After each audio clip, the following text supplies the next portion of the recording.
Tên lùn kia chưa kịp làm ăn gì mà đã ra tay độc ác như thế này. Các ngươi không chết thì ta là kẻ chết.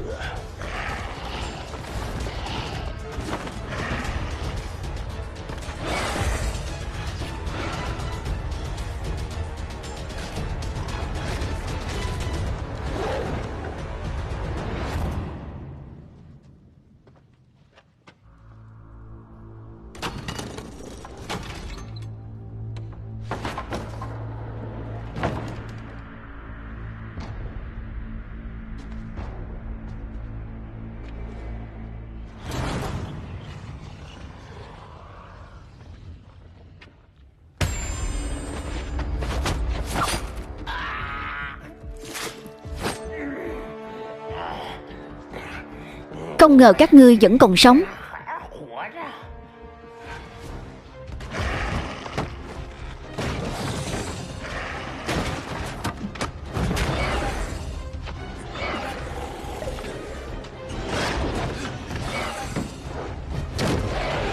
Đi theo ta. Đưa tay cho ta.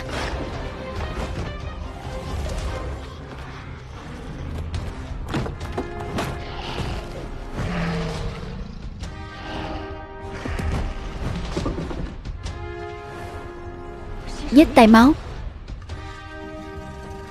Trong máu có pha thứ gì đó. Hèn gì Đà Long chỉ tấn công huynh, hẳn là vào lúc hắn xô tay vào trong. Tên lùn đó thật thâm độc.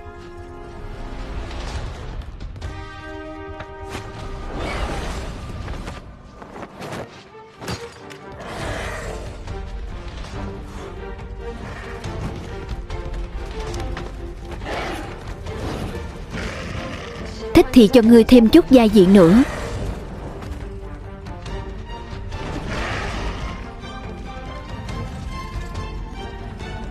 Nguyễn Cân Tán mới điều chế. Ngươi được hơi rồi. Ai bảo ông làm vậy? Các ngươi không đến, ta lại cứ lo lắng. Giờ các ngươi đến rồi, ngược lại ta thấy yên tâm. Nói vậy là ông vẫn muốn sống. Nói cho ta biết ai sai ông giết ta, ta tha mạng cho ông. Đã không chịu nói thì theo bọn ta về nội yết cục. Vào chợ quỷ thì cả đời đều là quỷ. Các ngươi không dẫn ta đi được đâu. Cẩn thận. Ta đã nói rồi, các ngươi không dẫn ta đi được đâu.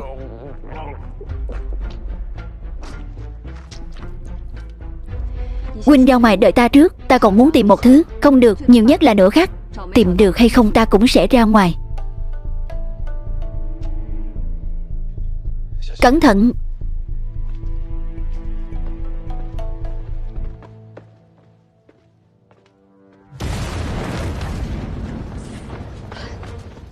Người phóng hỏa đó à? Chắc là tên lùn đó đã châm lửa dây dẫn ở nơi bí mật nào đó ngoài mật thất trước khi vào mật thất. Nếu hắn giết được chúng ta và thoát thân thì có thể kịp thời dập lửa.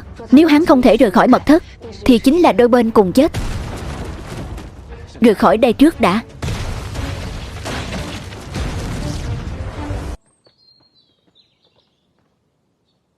Lời đoán quẻ ban này của ta chỉ là nói năng lung tung. Nếu có mạo phạm, mong nguyện Chúa lượng thứ. Xem ra diễn xuất của ta không tệ, dọa được cả Thái Sử Thừa luôn rồi. Nguyện Chúa cũng dọa cả ta nữa. Ta còn tưởng Thái Sử Thừa nói trúng điều gì thật rồi chứ. Nếu dọa được cả ngươi thì những người có mặt sẽ không nghi ngờ vị tiên trưởng này. Được lắm. Bây giờ người ăn ý nhất với người không còn là ta nữa. Diễn kịch là phải như vậy mà. Vô vọng tiên trưởng nói năng lung tung thì ta phải diễn cho giống thật chút chứ. Thái Sử Thừa, ngài đã nói gì vậy? Thái Sử Thừa bói một quẻ, nói là lão già họ Đỗ cứ thích hỏi đông hỏi tây, sớm muộn gì cũng bị đầy vào địa ngục rút lưỡi. Cái con điên này còn nói bị bạ nữa thì ta đành phải xuống địa ngục rút lưỡi trước. Đợi con đấy. Ngài xem tiếp theo phải điều tra thế nào. Vở kịch hay đã mở màn rồi. Đừng sốt ruột.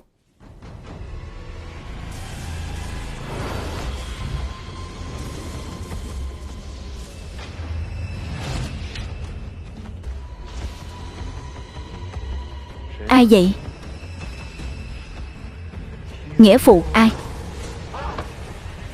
Nghĩa phụ, cút đi, cút đi, trả mạng cho ta.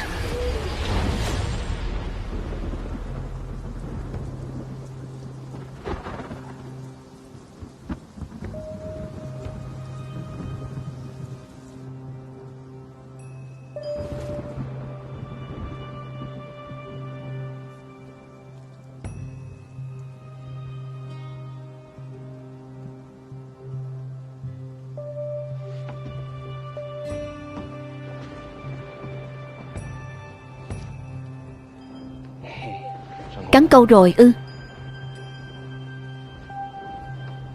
Còn có thu hoạch ngoài ý muốn.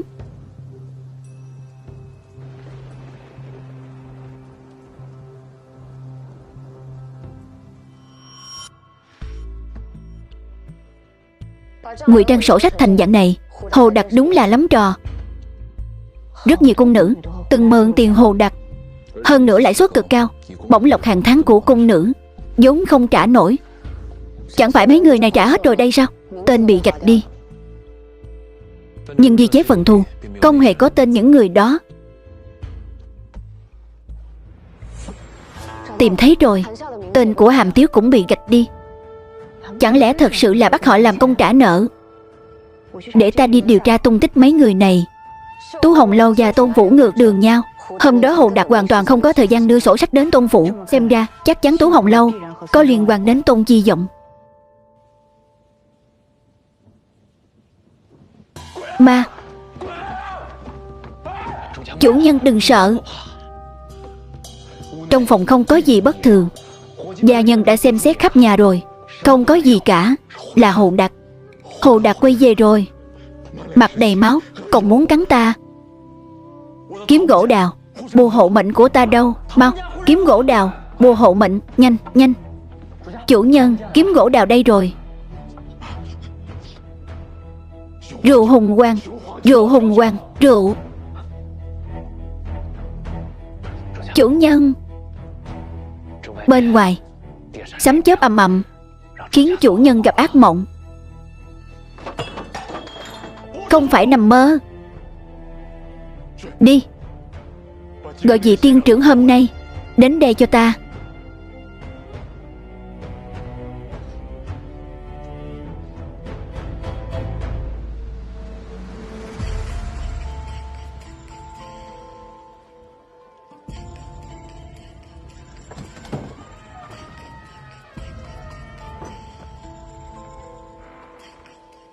Đưa ta tới gặp chủ nhân các người.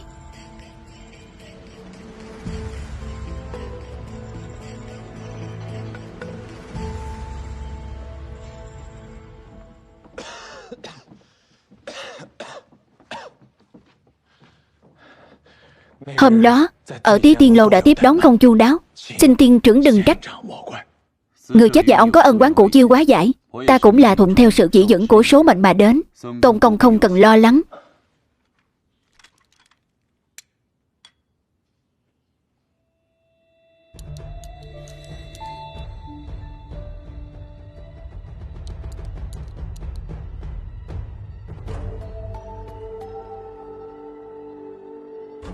Chính khí quang minh vẫn còn đó. Tà khí ám ác nổi lên.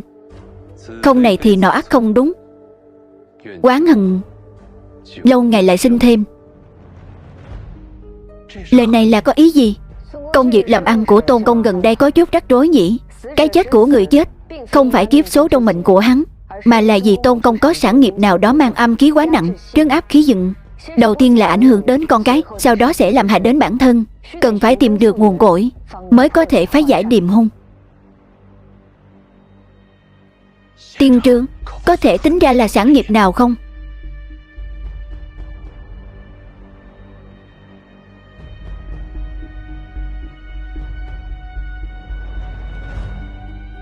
Trong lòng Tôn công đã có đáp án, cần gì phải hỏi lại ta. Mau chuẩn bị xe ngựa. Chủ nhân, vị đồng tử này có thể bỏ mũ xuống, cho bọn ta chiêm ngưỡng dung nhan không? Đồng tử của ta có chút bất tiện, chưa từng thấy tiên đồng nào ăn mặc như thế này. Quả thật rất tò mò.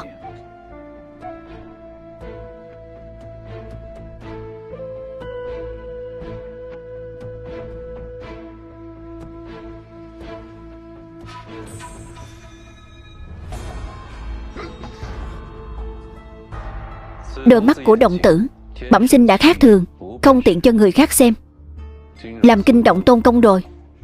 Tên nô tài này đã thất lễ mới đúng. Đình Nghi, quá vô lễ. Tiên trướng, vậy chúng ta xuất phát thôi. Chỉ là ta còn có một yêu cầu hơi quá đáng.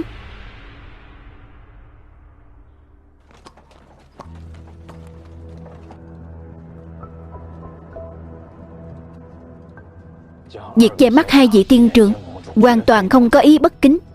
Nghĩa tử chết bất đắc kỳ tử, vốn đã gây sóng gió ở thành Tây Kinh. Nếu để người ta biết lão phu mời tiên trưởng trừ tà, Tôn công lo lắng chuyện này truyền ra ngoài sẽ khiến khách hàng kiêng dè, ảnh hưởng làm ăn. Phải, tiên trưởng sáng suốt.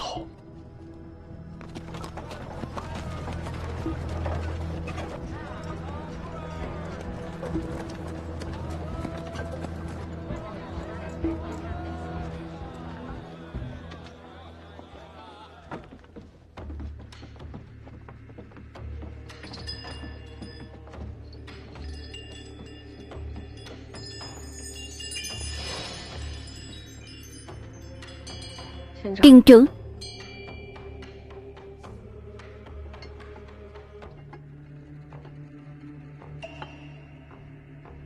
châm hương cho tiên trưởng.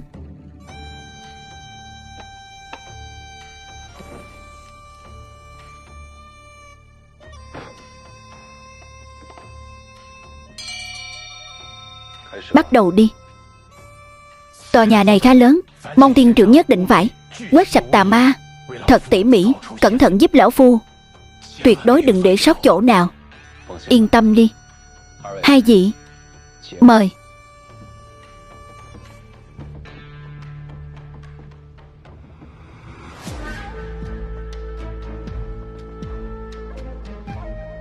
Cẩn thận dưới chân.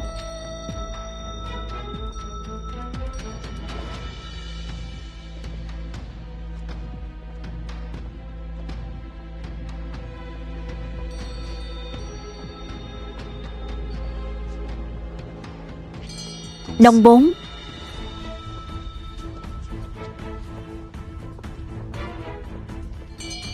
Nam 2. Bắc 7.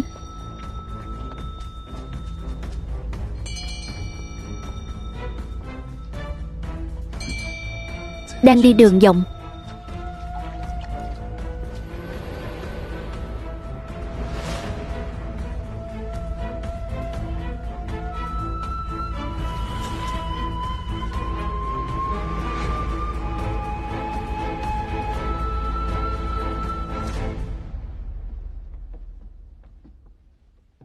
Cẩn thận dưới chân.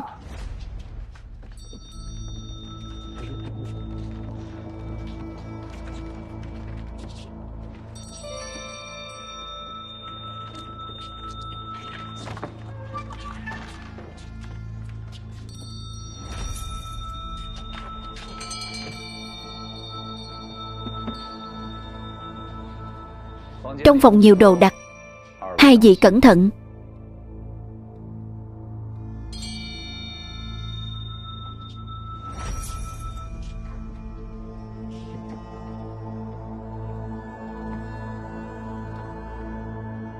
Sắc lệnh quang minh, mặt trời phương đông. Ta ban bồ thiên quét sạch điều tà.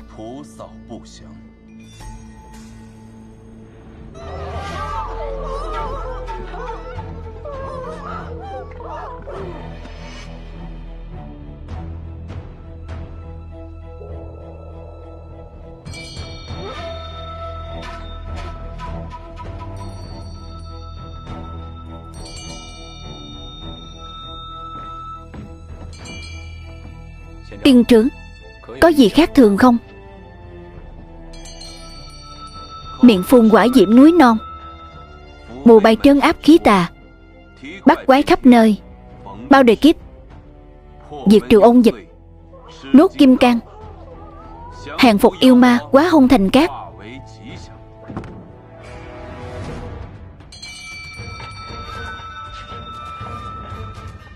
Đồng tử, sao không đi theo tiên trưởng? Còn kêu nữa là ta giết chết ngươi đấy.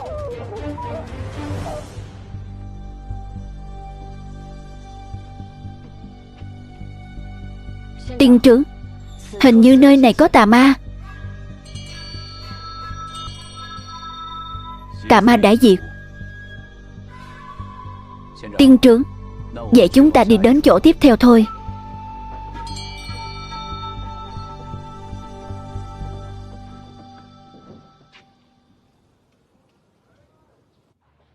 Hai vị có thể tháo giải che mắt ra rồi.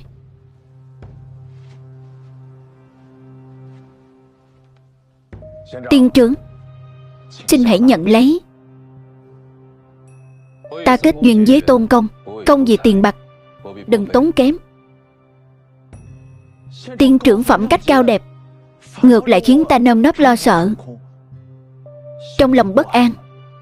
Đã vậy thì xin Tôn Công 12 đồng tiền xu, coi như là an ủi. Được, được.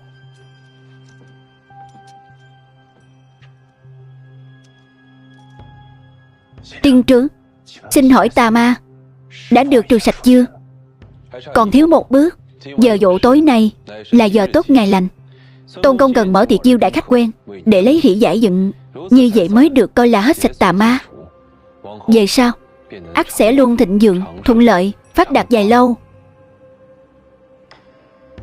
Giờ dụ ư?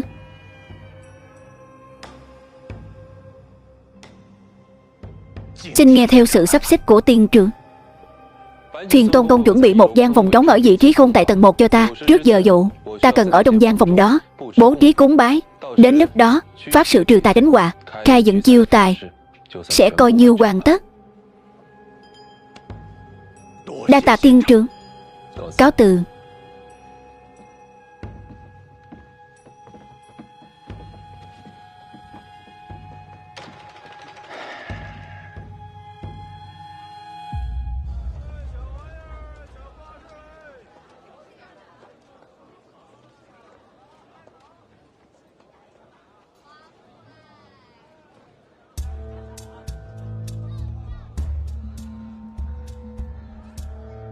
Người bên cạnh Tôn Chi giọng cẩn thận như vậy, chẳng khác gì trực tiếp nói với chúng ta Tú Hồng Lâu có vấn đề. Nơi phát ra tiếng động là trên tầng 2, nhất định có vấn đề. Gian phòng đó đặt đầy khung thêu, chắc là xưởng thêu. Chỉ tiếc là bị bịt mắt, không biết rốt cuộc là phòng nào. Ta lén đắt cho hương dọc đường, nhưng mùi hương đều bị mùi nước bồ kết át mất. Xem ra hệ chúng ta đi qua đâu, họ sẽ lập tức quét dọn ngay. Đúng là cẩn thận. Gian ngoài cùng phía đông ở dãy phía nam, vì cơ, phòng thêu ở gian ngoài cùng phía đông của tầng 2 dãy phía nam.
Thánh thượng, người nhìn đằng xa kia là cái gì vậy?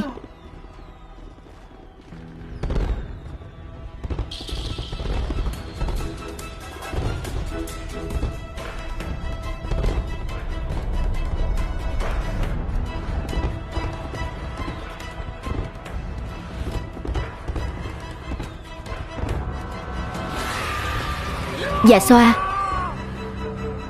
hộ giá, hộ giá mau.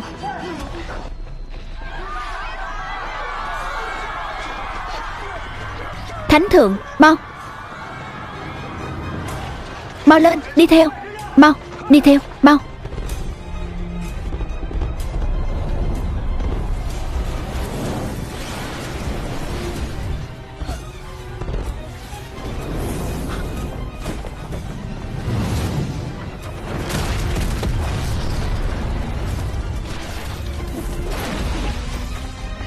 chán sống rồi à.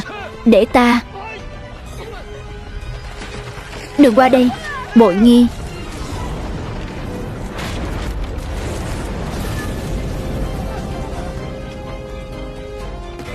Trong thùng có dầu, dùng đất cát. Rõ.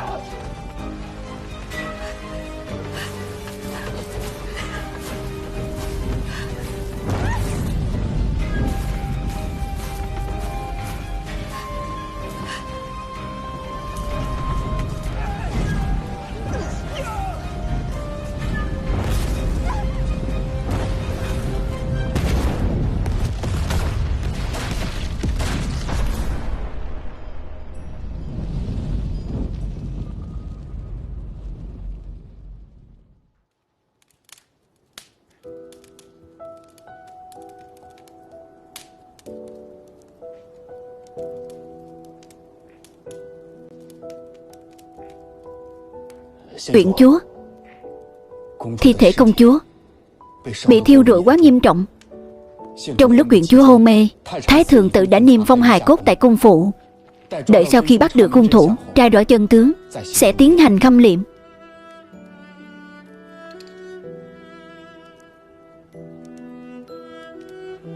Cặp vòng vàng này là đẹp nhất. Ta và tỷ mỗi người một cái.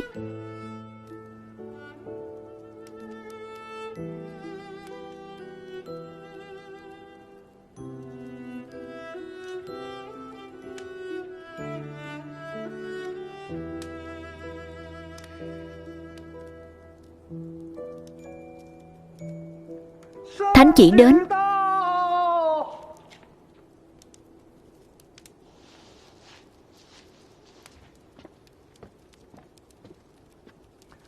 Hoàng thượng có chỉ.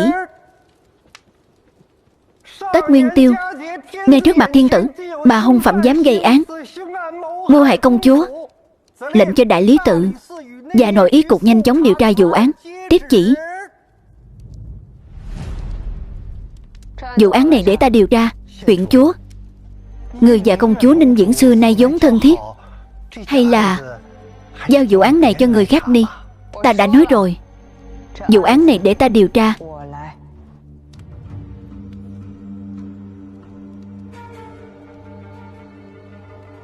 Vậy làm phiền huyện chúa rồi.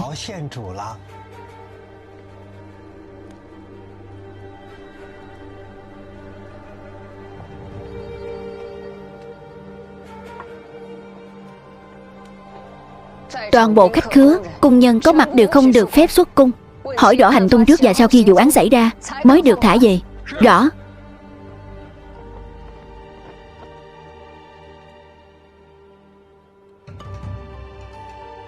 Dạ Xoa xuất hiện ở hướng Tây Nam, qua 3 tòa lầu đối diện tìm xem. Phải tra hỏi kỹ càng những người xuất hiện gần đó. Dân.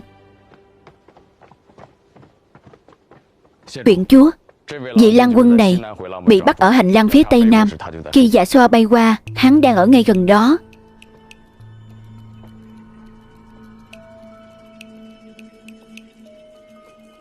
Ngươi là ai?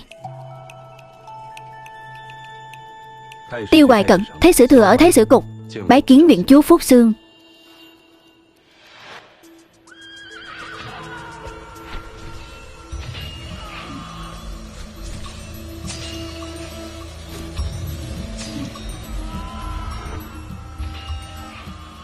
Viện chúa, người này phải xử lý ra sao? Ngươi dùng loại hương gì? Mẫu thân ta phối chế, ta cũng không rõ. Vừa nãy ngươi nói mình tên là gì? Tiêu Hoài Cẩn. Thái sử thừa ở Thái sử cục. Phụ thân ngươi có phải là thái phó của thái tử Tiêu Văn Uyên không? Đúng vậy. Tại sao lại rời chỗ giữa bữa tiệc? Thấy không khỏe trong người nên đi thay y phục. Thay y phục mà cần phải đi đường vòng xa thế sao? Lâu ngày không vào cung, nhất thời lạc đường. Lúc vụ án xảy ra, ngươi đang ở hành lang. Đúng lúc đi ngang qua, có nhìn thấy gì không? Nhìn thấy Dạ Xoa bay qua trên không trung, vẫn chưa nhìn rõ thì đã bị Kim Ngô vệ chặn lại rồi.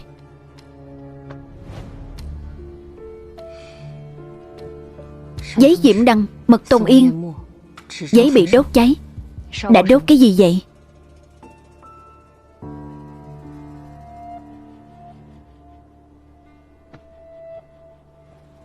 áp giải xuống. Trông chừng cho cẩn thận. Rõ.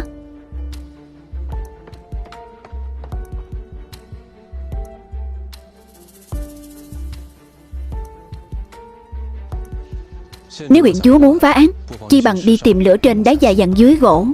Trong quẻ có càn khôn. Giả thần giả quỷ.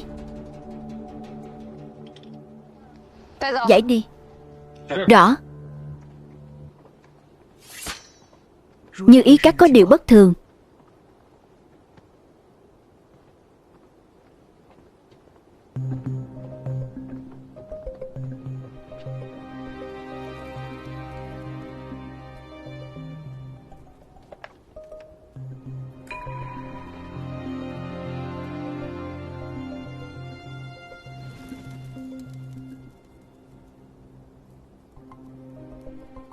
Quả nhiên, ca giống với dự đoán của ta. Thứ này dùng để cố định và xoa. Đúng là tốn không ít công sức để giả thần giả quỷ. Dầu sắt, chỉ tơ.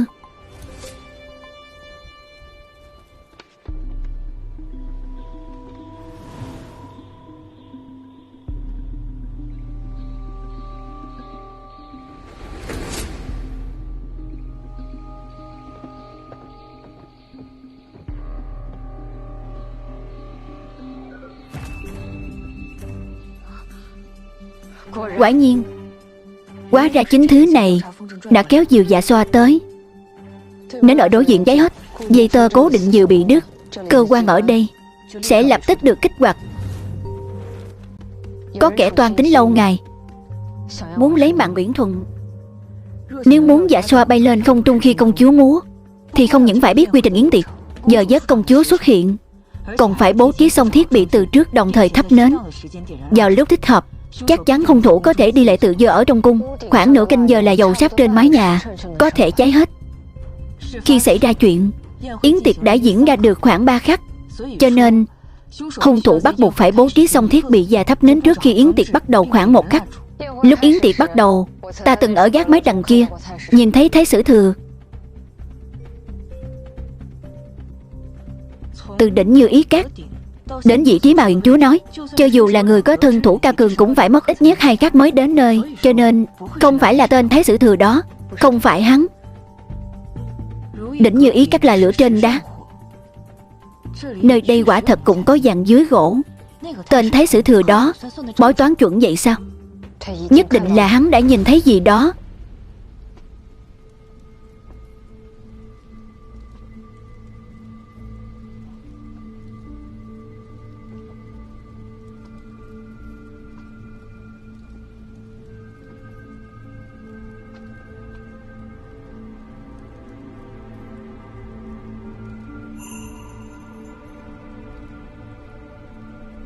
Làm phiền mang bút mực đến cho ta.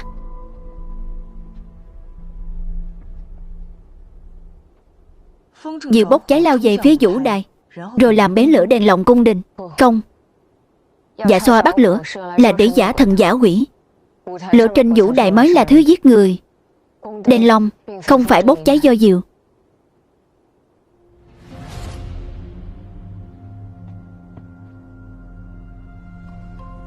Là thuốc súng.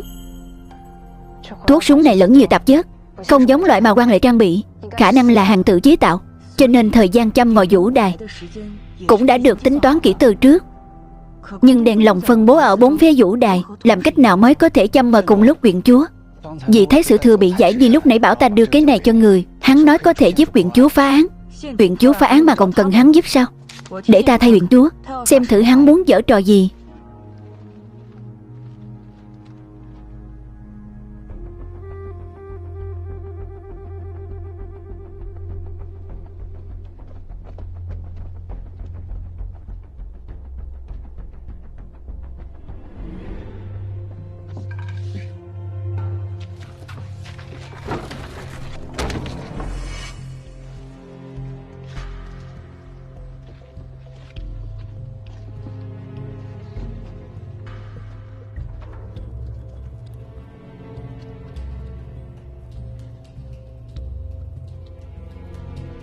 Đèn lồng bị châm ngòi ở bên dưới vũ đài. Mỗi chiếc đèn trên vũ đài đều được hung thủ nối ngồi bên dưới, tụ lại một mối. Trước khi diều bay lên không trung, hung thủ đã tính toán thời gian châm ngòi mối này. Sau đó đèn lồng liền phát nổ. Hung thủ đúng là giỏi nắm bắt thời gian.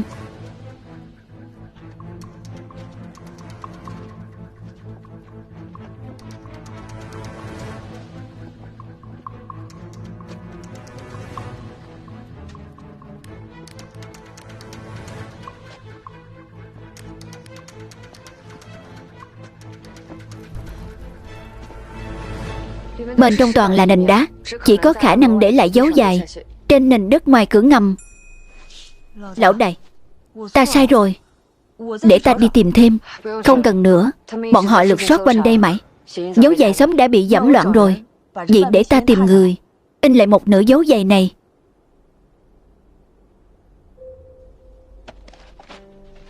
Ta hiểu rồi. Thứ trong bức tranh này chỉ chính là vị trí cửa ngầm. Uyển Chúa, người xem. Tên Thái Sử Thừa này đúng là không đơn giản. Đi.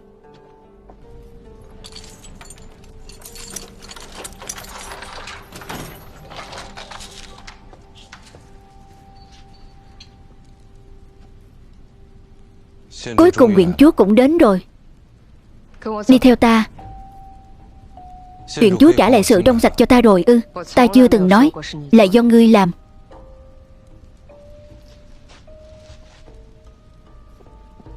Nếu đã vậy thì xin cáo từ. Ngươi có thể rời đi, nhưng phải cùng ta đi điều tra vụ án. Ta là quan viên Thái Sử Cục. Điều tra vụ án kiểu gì? Ta biết ngươi đã đi đâu, gặp ai. Không tin ư? Người ấy à, đã đến qua Ngạc Tương Nghi Lâu. Thái Sử Thừa vào cùng đúng lúc tổ chức tiệc nguyên tiêu, chắc hẳn là được bí mật triệu kiến, cho nên ngươi không dám nói ra hành tung của mình. Ngươi nhìn thấy Dạ Xoa hiện thân ở hành lang phía tây nam. Tuy chỉ là chút manh mối nhỏ, nhưng mắt nhìn và đầu óc của ngươi đều rất giỏi. Ngồi tù một lát thôi liền nghĩ thông suốt toàn bộ mánh khóe.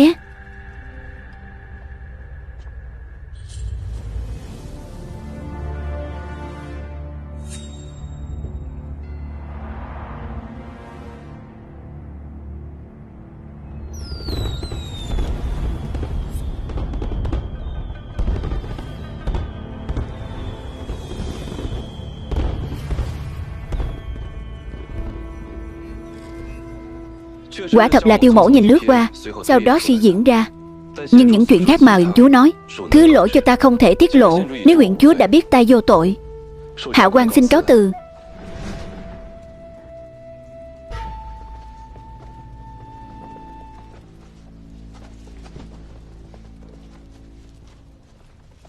Thánh thượng có khẩu dụ, đang lúc hòa thân công chúa chết thảm, e rằng có kẻ gây họa chốn hậu cung. Thái Sử Thừa ở Thái Sử Cục, Tiêu Hoài Cẩn thông minh tài trí, suy đoán hơn người. Nay cùng Uyển Chúa Phúc Xương Lý Bội Nghi hợp sức để phá vụ án này. Tiếp chỉ.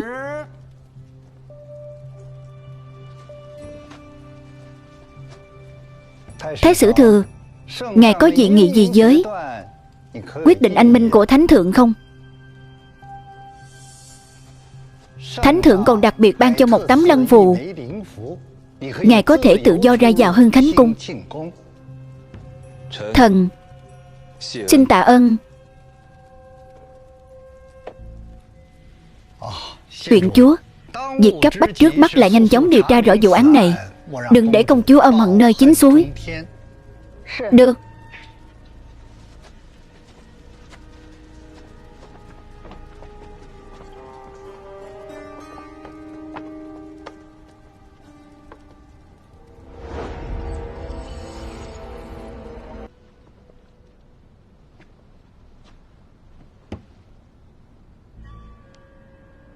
Cao thâm hương hoa quế, tỷ tỷ thật có gu. Tỷ tỷ, tỷ không ký giấy nợ này sao? Có.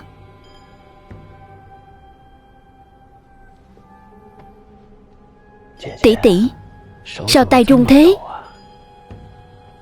Tay run dữ quá thì không giết được đâu.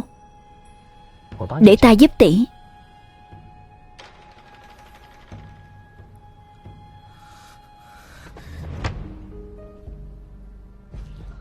Hồ giám tác, ta giết xong, giấy nợ rồi. Khi nào có thể đưa tiền cho ta? Hồ giám tác. Gọi nghe xa lạ quá. Ta chỉ cho bạn bè vay tiền thôi. Tỷ tỷ gọi ta như vậy khiến ta đau lòng quá đi. Ngài muốn thế nào? Ta muốn tỷ tỷ thật lòng đối đãi với ta. Rốt cuộc tỷ tỷ đang sợ điều gì? Chẳng lẽ ta còn làm gì được tỷ à? Dù có muốn thì ta cũng chẳng có bản lĩnh đấy. Nếu tỷ tỷ không tin thì thử xem.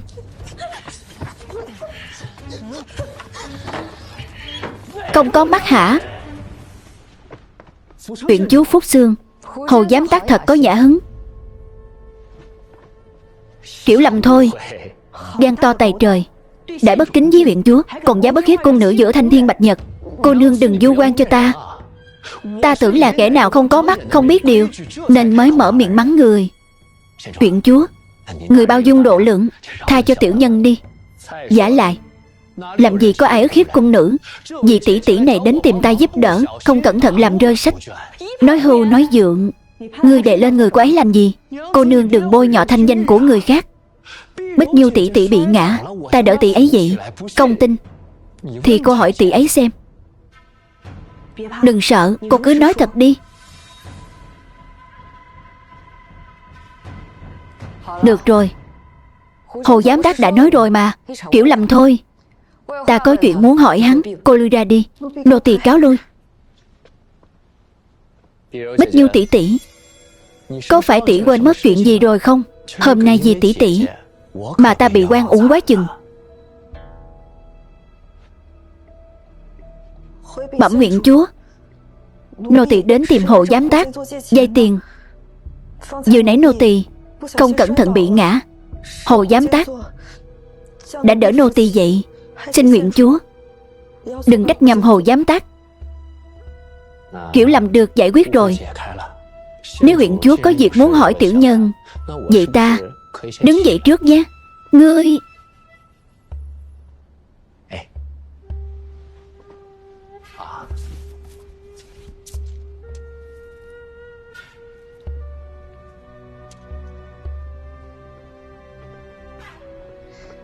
Ngươi ra ngoài đợi bỏng ta. Dân. Vị này là không liên quan đến ngươi.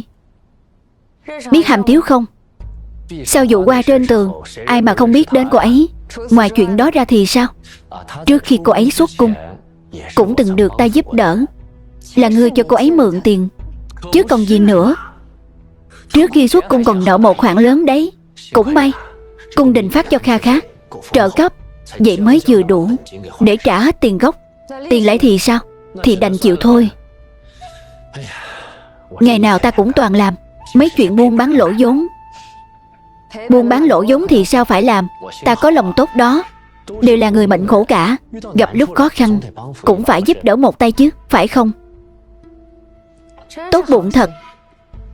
Vậy sau khi cô ấy xuất cung, ngươi có giúp đỡ thêm lần nào nữa không? Huyện chúa nói đùa rồi. Dịch định cục chỉ phụ trách thu xếp cho các cung nữ tới nương nhờ chùa chiền, đạo quán, còn sau đó đi đâu là tùy mỗi người. Dịch định cục không bao giờ hỏi đến. Vậy sao mà gặp lại được chứ? Nếu nói một cách nghiêm túc thì đúng là có gặp một lần. Ý ngươi là tại bức tường trong cung hôm đó. Ta nói đùa thôi, ngươi cũng muốn bị khảm vào tường cung để nuôi qua. Tiểu nhân sai rồi. Huyện chúa tha mạng, ta có thể tha cho ngươi, nhưng có kẻ muốn mạng của ngươi đấy. Huyện chúa lại dọa ta. Đã thấy sợi dây chuyền này bao giờ chưa? Đây đúng là đồ tốt. Tuy chưa từng thấy, nhưng hẳn là bảo bối của vị phi tần nào đó nhỉ. Hồng thiều của thượng tẩm cục nói, đây là Hoàng Ngư tặng cô ta. Phỉ phui, cái con tiện tỳ không biết chừng mực đó. Hạng người như bọn ta đâu có khả năng sở hữu đồ vật cỡ này. Nhưng cô ta nói rõ rành rành, đây là tính dịch định tình do Hồ Đạp, giám đốc của dịch định cục sai người đem tặng. Huyện chúa, ta ấy mà, vừa mê tiền vừa háo sắc. Nhưng mê tiền xếp trước háo sắc, sợ chết còn đứng trước cả mê tiền.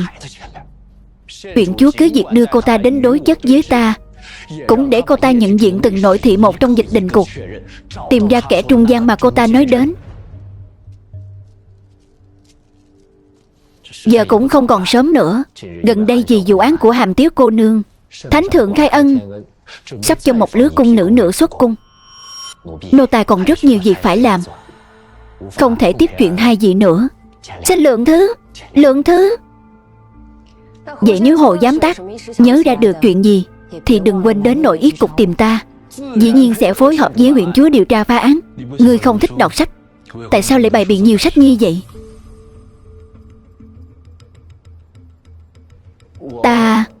Ta dĩ nhiên là thích đọc sách. Thường ngày ta rất hay đọc mấy cuốn này. Huyện chúa đi thông thả.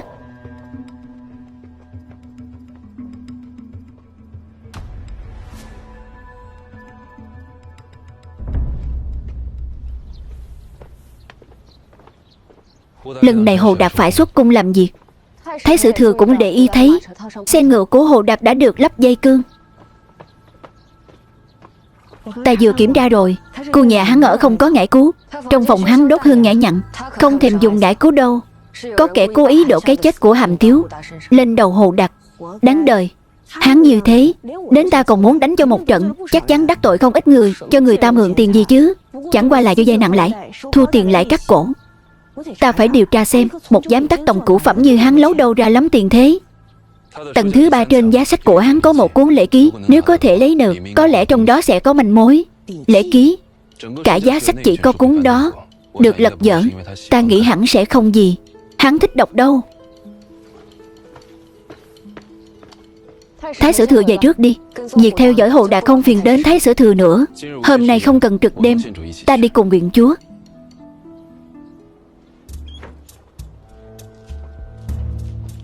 Đi.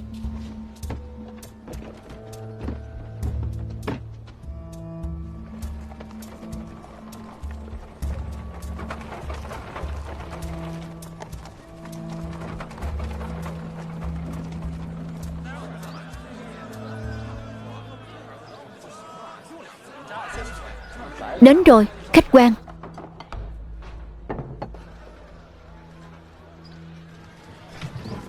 Theo dõi người khác chán lắm. Thái sử thừa có thể về bất cứ lúc nào. Quan sát tin tượng cũng vậy. Lần theo dấu vết của các gì sao? Đôi khi vài tháng mới dịch chuyển một chút xíu. Hóa ra Thái sử thừa mới là người trong nghề. Có điều tên Hồ Đạp này vội vã xuất cung làm việc, sao lại ung dung uống rượu thế kia?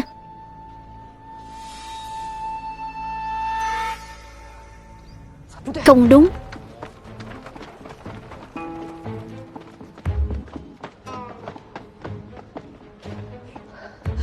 Người ngồi ở đây đâu rồi?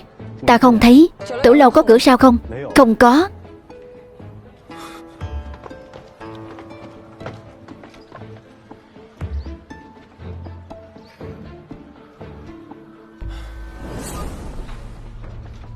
Không đúng.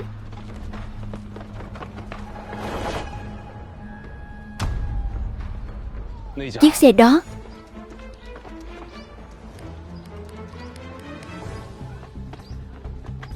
Bên này. Thái sử thừa biết đi hướng nào ư? Chiếc xe đó rộng hơn xe bình thường khá nhiều, chỉ có thể đi qua một vài con phố. Chúng ta đang ở đốt đông bắc trong phường, chỉ có một hướng là xe đi được. Dù xe ngựa có nhanh hơn nữa, nhưng chúng ta đi đường tắt với tốc độ đi bộ hiện tại của chúng ta thì nhất định vẫn có thể chặn hắn ở đầu ngõ Ngôn Nhạc. Vậy thì ta sẽ dẫn Thái sử thừa đi lối nhanh hơn. Lại đây. Huyện chúa cứ đi trước. Quên mất Thái sử thừa không biết võ công.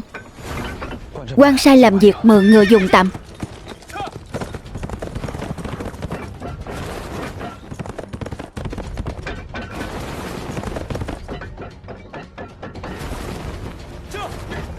Huyện chúa.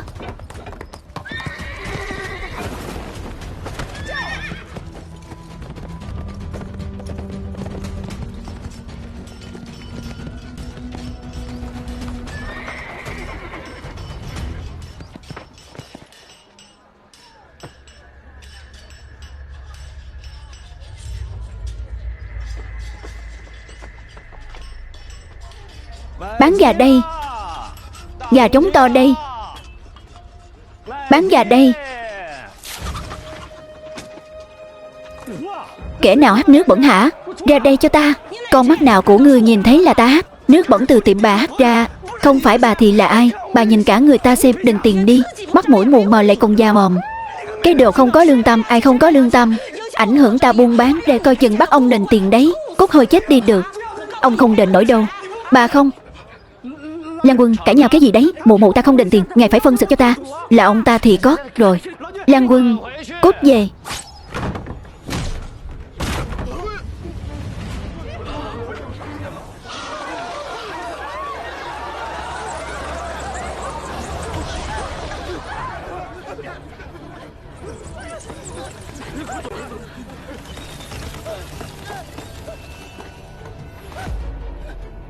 Ngải cứu.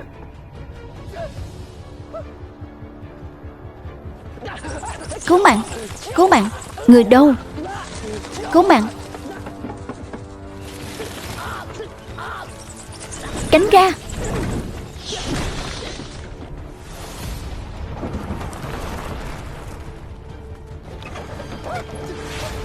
Tránh ra.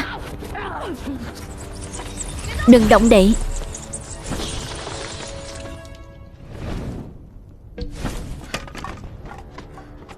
Hồ Đặc. Hồ Đặc.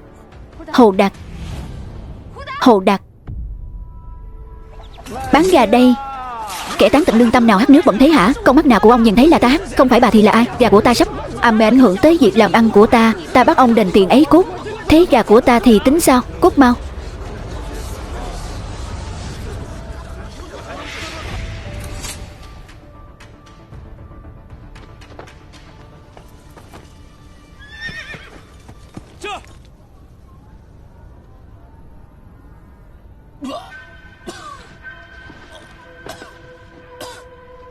Ngươi đã đi đâu?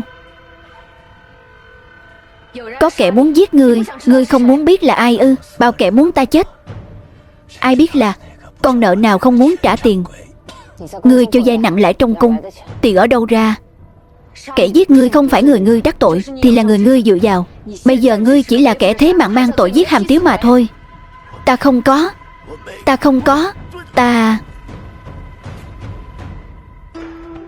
Hồ Đặc. Hồ Đặc.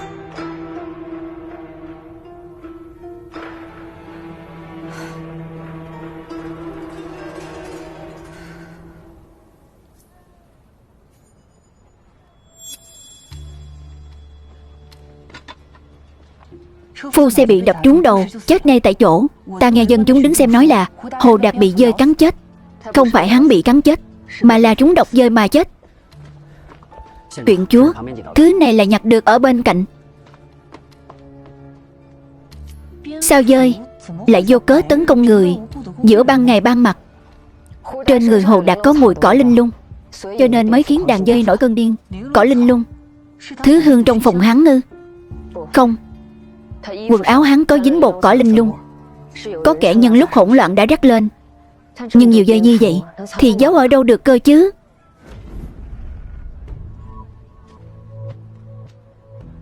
Bị cắt đứt. Thú gì đấy? Bắt đầu từ chỗ nước khác ra đó, Hồ Đạt đã rơi vào